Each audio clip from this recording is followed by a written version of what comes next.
These are 5 travel photography tips in under 5 minutes. For this episode of this series, I will focus on sunrise photography while traveling.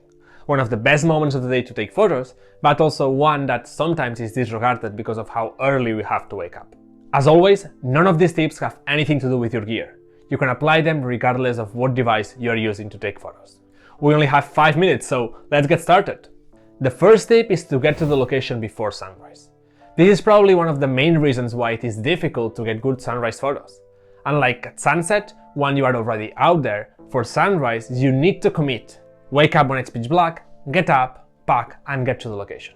But there are 3 reasons why it is important to be in location early. First, because you might want to stop somewhere on your way to the location and take some extra photos, even if you hadn't planned for it. Second, because transportation takes time. And early in the day, if you are for example taking public transportation, the frequency might be reduced compared to during the day, so it can take more time than usual. And third, and most important, because some good stuff happens before sunrise.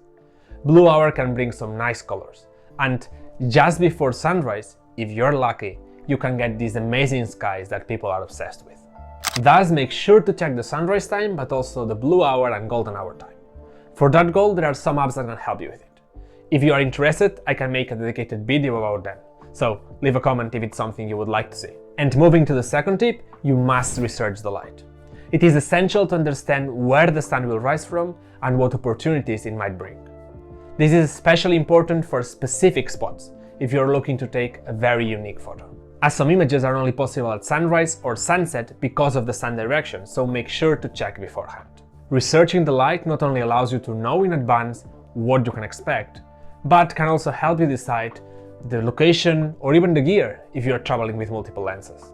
My favorite way to research the sun is via the Photopills app. It is not free, but it's one of the best purchases I've made when it comes to photography and travel. There are also free apps such as Alpenglow that, although are a bit more limited, can do the trick. The important part is to know where the shadows will be casted, where the light will be, and how you can use it and make the most out of it. However, you won't always have the perfect conditions. And this is where the third tip comes in. Commit to the weather and adapt to it.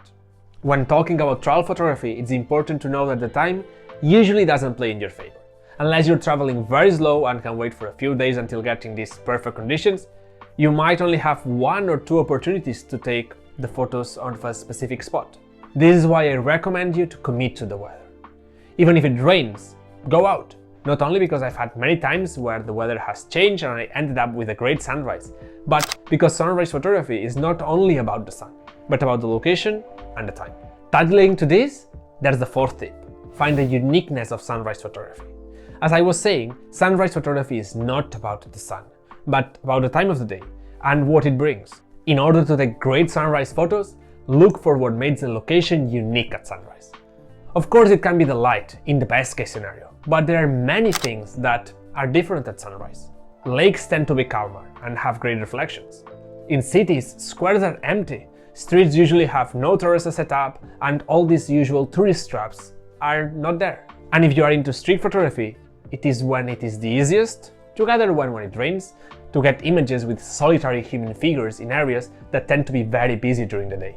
Try to capture the sunrise, but not only the light in your photos. And before closing the video, there's time for one extra tip, and it is something that I've seen a lot of people get wrong when photographing sunrises. Don't stop too early.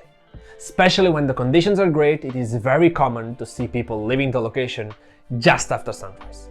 However, as the sun goes up, some other opportunities might also appear. One example again is in street photography. Not only you can capture the transition from quiet to busy, but the light and shadows will go from soft to harsh, and it can make room for some cool photos. Think about the sunrise as of an inverted sunset.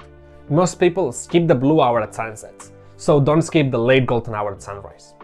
So let's recap the 5 tips for sunrise photography. Get to the spot before the actual sunrise and research the light conditions beforehand. Don't stop there and accept the weather conditions, whatever they are. This will help you find the uniqueness of sunrise photography. And to close, don't leave the location too early, as late sunrise conditions are also worth it.